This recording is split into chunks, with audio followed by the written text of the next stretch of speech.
Coming up tonight, in McAllen, authorities search for several suspects after they allegedly invade a home. And Miguel Ángel Mesa is indicted a year after he allegedly struck two men with his vehicle. Cameron County residents and several organizations gather to protest against the humanitarian crisis. A man opens fire at a Maryland newsroom, killing a handful of people. Fox News South Texas begins now. You're watching Fox News South Texas. Good evening. Thank you for joining us. I am Maria Perez. Lorena Ibarra has the night off. And I am Javier Guerra. In McAllen, authorities are searching for several men accused of a home invasion. Daisy Espinosa was at the scene and has the details. Daisy.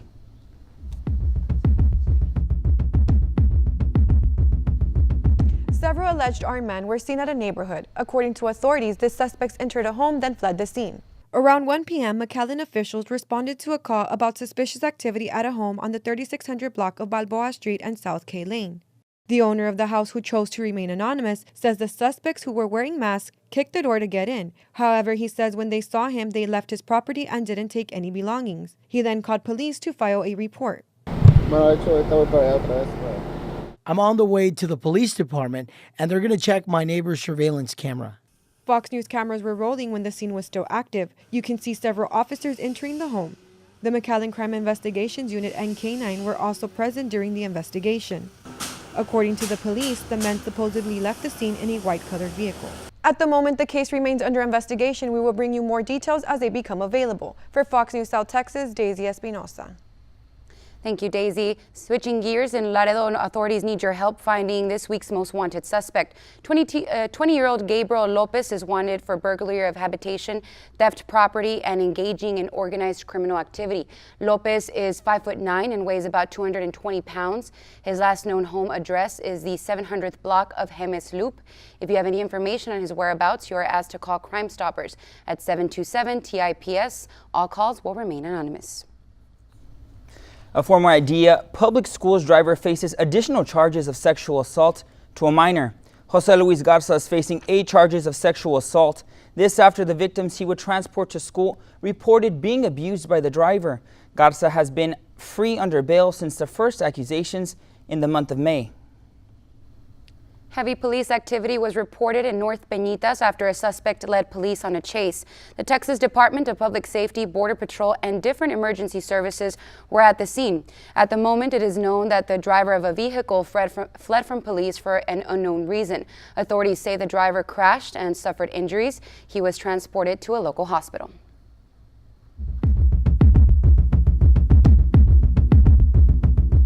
And Maria, the families of 2 men say they waited a year to see the man accused of killing their sons indicted. And 365 days later, there has been some development in this case. Judith Rayo tells us the latest. A grand jury indicted Miguel Ángel Mesa on 2 counts of intoxication manslaughter with a vehicle. Victims' families say the wait was worth it. Last year in June, 2 families received a tragic notice. Their loved ones were involved in a fatal accident.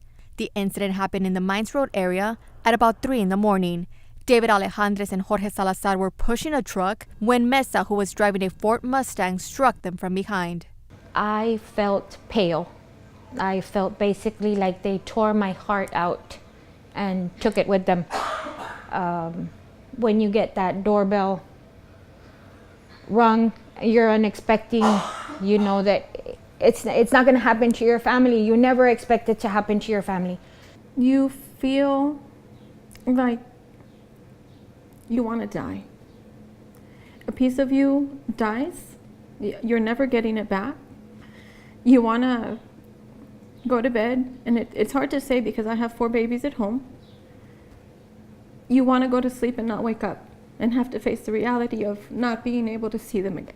Yesterday in court, both families waited hours for a grand jury to hear details of the case. After a year, Mesa's toxicology report came in and he was formally charged. The department, unfortunately, is at the mercy of the crime labs that we use on behalf of the state. There's quite a bit of backlogs of cases. The victims' families say justice is near. It's been hard. It's been very painful, very stressing. But we are a step closer to justice, and we just hope that the community can continue to pray for us, the Alejandres family. The support that we've received, it's been very helpful. There was a relief just to know that we're one step closer to getting justice for our boys. A lot of pain because, kind of brings to the forefront everything that we went through a year ago. Just kind of, brought those memories back, kind of made us relive the moment. To this date, Mesa has not been arrested. Authorities say they will be processing the necessary paperwork to arrest him. Reporting in Laredo for Fox News South Texas, Judith Rayo. Thank you, Judith. Border Patrol agents from the Laredo sector seized nearly 26 pounds of methamphetamine with an estimated value of more than $829,440. The driver approached the primary inspection lane in a Toyota Sienna van when a canine officer alerted the agents to the vehicle. It was then that the driver was sent to a secondary inspection where agents found 41 bundles concealed throughout the vehicle. The narcotics, vehicle, and driver were turned over to the DEA. A man from Matamoros is behind bars after he was accused of attempting to cross over $1 million worth of cocaine into the United States. According to authorities, the seizure happened when officers assigned to the Progreso International Bridge referred a tractor-trailer to a secondary inspection. That's when 60 packages of narcotics were discovered, weighing in at 165 pounds and a street value of more than $1.2 million. The 35-year-old Matamoros resident was detained. And in Weslaco, Border Patrol agents rescue a 4-month-old Honduran child from a man falsely claiming to be her father. Agents encountered the man carrying the baby after he crossed the Rio Grande near Far. During questioning, the man admitted he was not the child's biological father and that he purchased a fraudulent document identifying himself as the parent. Back in 2013, this man had a similar encounter with immigration officials where he had smuggled an 8-year-old child, also claiming he was the father. For safety concerns, the 4-month-old baby was separated from the man and is being processed as an unaccompanied child, while the alleged smuggler is being referred for prosecution. And after weeks of turmoil with the family separations, today activists took to the streets to ask for faster reunification of children and parents. Nidia Cavazos was at the scene and has the latest details. Activists from across the state and nation arrived to the Brownsville Federal Court to protest and ask to be granted access to support immigrants. With chants and marches, hundreds of activists gathered to ask for a rapid reunification of immigrant families that have been separated when crossing the border. Yes, we care!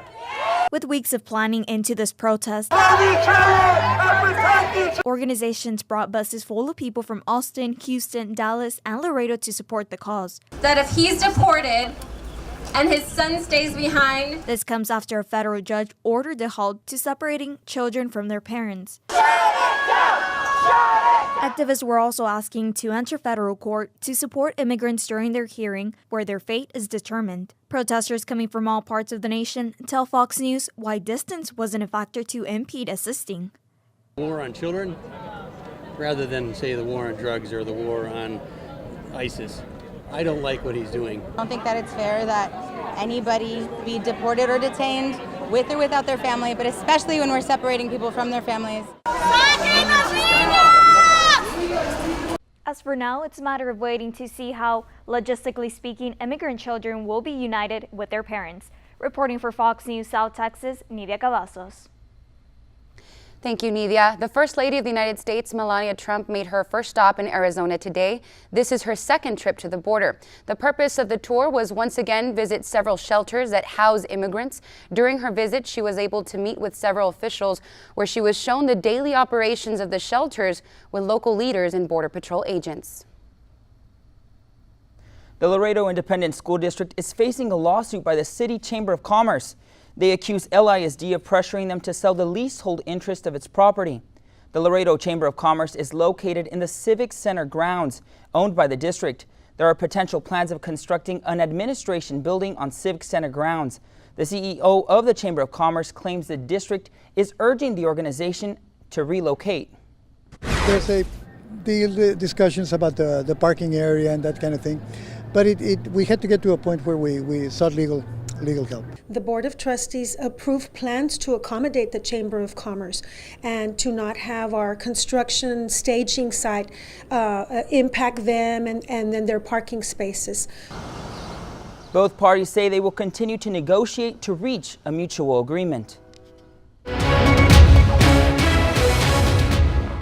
After the break, the United States experienced yet another deadly shooting, leaving several dead in Maryland. When we head across the border, the leaders from a notorious Mexican cartel find themselves behind bars. Stay tuned. We'll be right back.